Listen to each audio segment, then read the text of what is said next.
So this is my mate, Shaun Clews. He has been caddying on the LPGA for a while, and we're thrilled to have him at the Broadmoor because we get to talk to him about a lot of different things. So Shaun, tell me a little bit about, I know you came in early, and a little bit about prep for something like a US Open. Obviously with the US Open and US Open setup, it's a little bit more demanding than the average week. So therefore, by that rationale, especially somewhere like the Broadmoor, where you've got a wicked set of greens, you've got to do a lot of work, charting the greens, finding the areas to be and to not to be, and especially when you do really detailed stuff, it takes a lot of time. So for me to come in early was a big key thing. So when I came here, I knew that from Monday onwards was going to be, we're going to be getting right into it. So I want to be prepped. I don't want to have to feel like I'm rushed to do any preparation. So I was here like 6 weeks ago. Okay. And for me, the big thing is the greens. Okay. Big time. And getting good targets off the tee and stuff like that, especially on a golf course you've never been to. Right. That's big key. So are you like range finding when you talk about tee targets, certain distances, that sort of thing?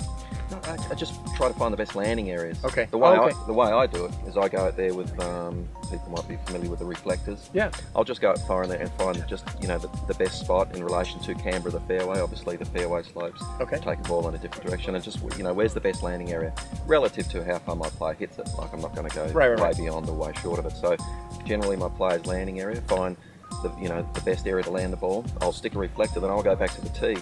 And I'll look, how does that look from the tee? Where, anything specific like a tree, a mountain, something that's permanent. Wow. You know what I mean? And therefore, when I get to the tee with GA, I don't tell her where to aim, I tell her where the ball has to end up. It's up to her to work out. Generally, a lot of players, I hear the caddies telling them, you need to aim at this tree. I don't do it that way. I say to GA, the ball has to land there. That's where you want the ball to end up.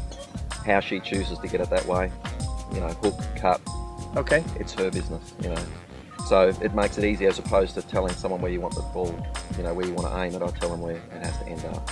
That's awesome. Yeah. Same way kind of on the greens then?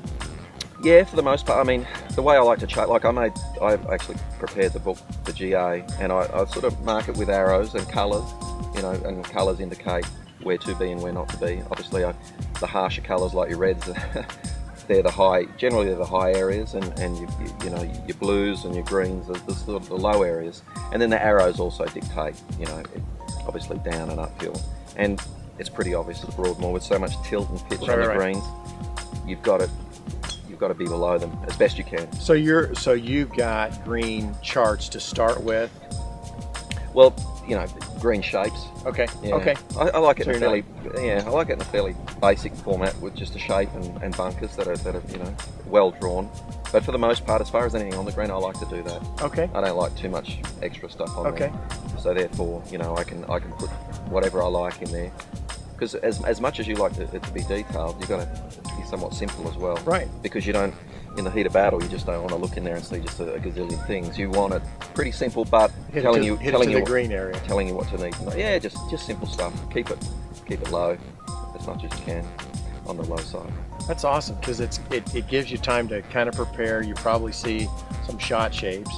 Is that a standard deal? I mean, you don't go in early for every tournament, but something of this magnitude for sure. Like next week I'll be off to Carnoustie, which is like 2 weeks early of the tournament. Okay.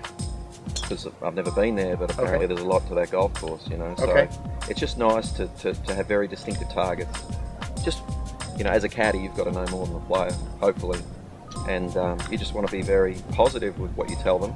And then when you've done a lot of prep work and you're able to give them great targets, great up and downs, good stuff on the greens, that confidence gives them confidence. That's awesome. Yeah.